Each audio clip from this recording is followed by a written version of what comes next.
Nshuti bakunzi ba Haleluya Amina TV, ndabashuhuje mu izina rya Yesu Kristo.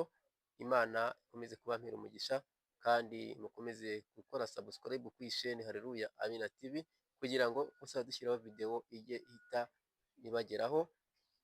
Uyu munsi rero tugiye kuririmbira Imana indirimbo ivuga ngo ni igihe gitoya intambara igashira, ikaba ari indirimbo ya 47 mu ndirimbo z'agakiza. Ariko reka tubanze dusenge Imana. Imana turagushimye, tugushimiye ko ukomeje kubana natwe, tugushimiye ko ari wowe turwanirira mu ntambara, mu bigeragezo ukaturwanirira, mu bukene bwacu ukaturwanirira, mu burwayi bwacu ukaturwanirira ukadukiza. Mwami Imana yacu turakwinginze ngo ugendere bose abafite ibibazo, abari mu ntambara ubacire inzira kandi ubarwanirire, mu izina rya Yesu Kristo tubigusabye, amen. Nshuti bene data rero, intambara ntabwo ari amasasu gusa, intambara ntabwo ari imbunda gusa cyangwa imiheto n'imyambi, ahubwo n'ibigeragezo bishobora kubera intambara, inzara cyangwa se ubukene budashira bwakubera intambara, umuryango kwanga ushobora kubera intambara.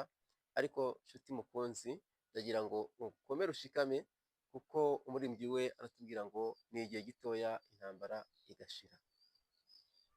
Ni igihe gito intambara igashira, ni igihe gito umuraba ugacyahwa, noneho nkarambika umutwe wanjye muri rwa rubavu rwa Yesu nkunda. Mu ijuru ntihazagerayo ibyaha, nicyo gituma wuzuye amahoro. Mu ijuru ntihazagerayo ibyaha, nicyo gituma wuzuye amahoro. Umubabaro ni uw'igihe gito, ijoro naryo ni iry'igihe gito.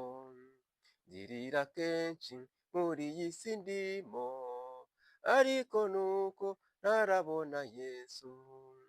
Hazabaho igitondo gihoraho, nibwo ntazongera kurira ukundi. Hazabaho igitondo gihoraho, nibwo ntazongera kurira ukundi. Ni igihe gito gifite umuruho, ni igihe gito ntazabona Yesu. Nibwo nzabana ntandukanye n'ibyago, nzaba mbumbatiwe mu maboko ye. Nziko mu ijuru hataba umwijima, habaye umucyo uhoraho iteka. Nziko mu ijuru hataba umwijima, habaye umucyo uhoraho iteka. Noneho ntacyo umubabaro untwaye, kuko nzawibagirirwa kwa Yesu. Nubwo ngifite kubabazwa mu isi, mu ijuru nta mubabaro n'urupfu.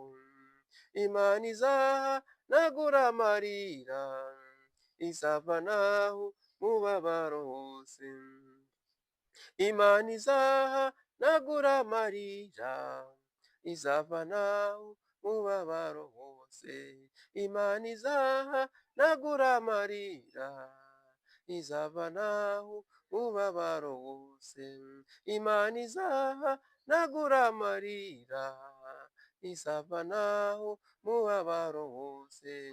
Imana izahanagura amarira, izavanaho umubabaro wose.